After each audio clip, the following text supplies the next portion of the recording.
Deep in the heart of a dense, ancient forest where the trees grew so tall they seemed to scrape the sky, there lived a poor woodcutter with his 2 children and their stepmother. The boy was named Hansel, and his sister was called Gretel. Life in their small cottage was difficult, and the family barely had enough food to survive. A great famine had swept across the land, leaving their cupboards nearly empty and their stomachs constantly aching with hunger. The stepmother, cold and calculating, saw the children not as blessings but as burdens. She whispered to the woodcutter night after night, planting seeds of doubt and fear, convincing him that the only way the family could survive was to abandon the children deep in the forest where they could no longer consume the little food that remained. The woodcutter, though his heart broke at the very thought, eventually gave in to her persistent demands, his love for his children battling helplessly against his fear of starvation. Hansel, unable to sleep from hunger, overheard their conversation through the thin cottage walls. Rather than giving in to despair, he quietly slipped outside into the moonlit night and filled his pockets with small white pebbles that glittered like silver coins in the pale light. He returned to bed without a word, comforting his frightened little sister Gretel with a calm reassurance that everything would be all right. Hansel, what will we do? I'm so scared. Don't be afraid, Gretel. I'll find a way to bring us home. I'll leave a trail with the pebbles. The moonlight will guide us back. The next morning, the stepmother woke the children before dawn and handed each of them a small piece of bread, telling them they were going on a walk through the forest. As the family moved deeper and deeper into the woods, Hansel quietly dropped his white pebbles one by one along the path, leaving a trail that only he and Gretel knew about. When they reached the heart of the forest, the stepmother and their father lit a fire, told the children to rest, and promised they would return. But the fire burned low, the shadows grew long, and no one came back. Gretel wept softly, but Hansel held her hand and told her to wait for the moon to rise. When the full moon finally climbed into the sky, the white pebbles lit up like tiny stars scattered across the forest floor, guiding the children safely back home. Their father wept with relief when he saw them, but the stepmother's eyes were cold and calculating. She had not expected them to return, and she was not pleased. Days passed and the famine grew worse. Once again, the stepmother pressed the woodcutter to take the children even further into the forest this time, making absolutely certain they could not find their way back. That night, Hansel tried to slip outside again to collect pebbles, but the stepmother had locked the door. He returned to Gretel with a quiet determination, already forming a new plan in his clever young mind. The following morning, the children were each given an even smaller piece of bread.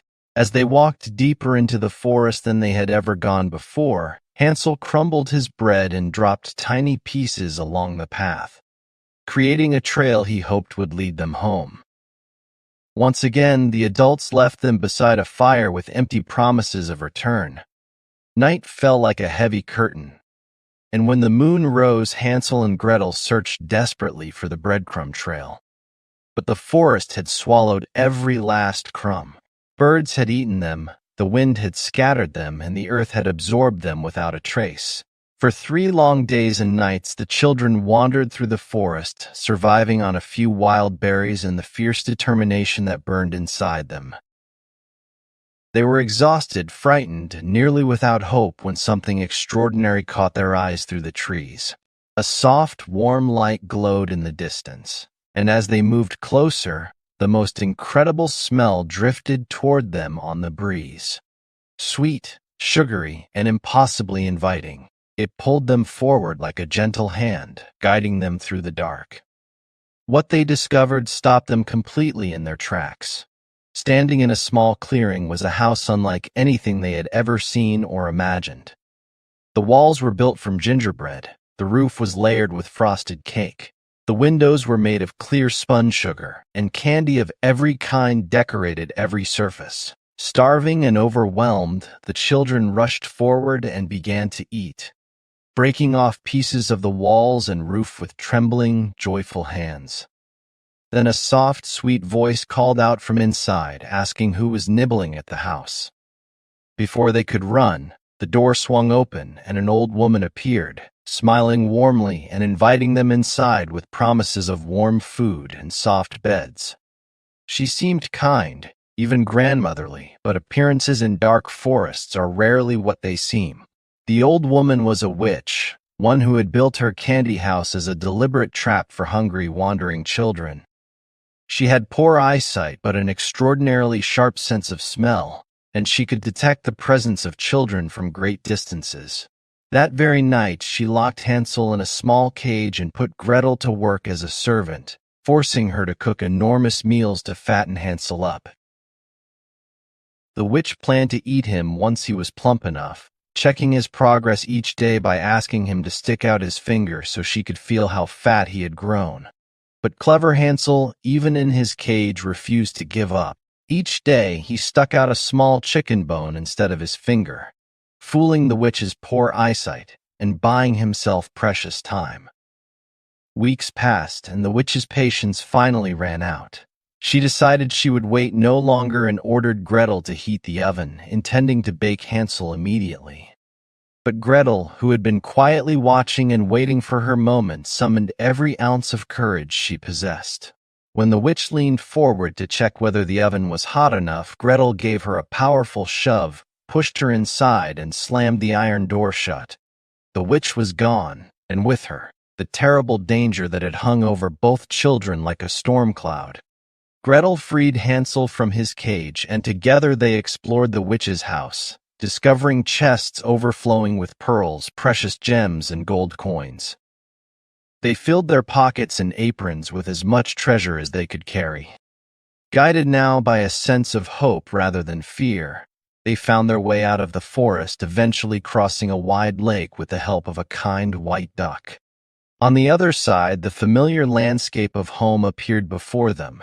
Their father, who had not known a single moment of peace since leaving them, embraced them with tears streaming down his face. The stepmother had since died, and the family was reunited at last. The treasure they brought home meant they would never go hungry again.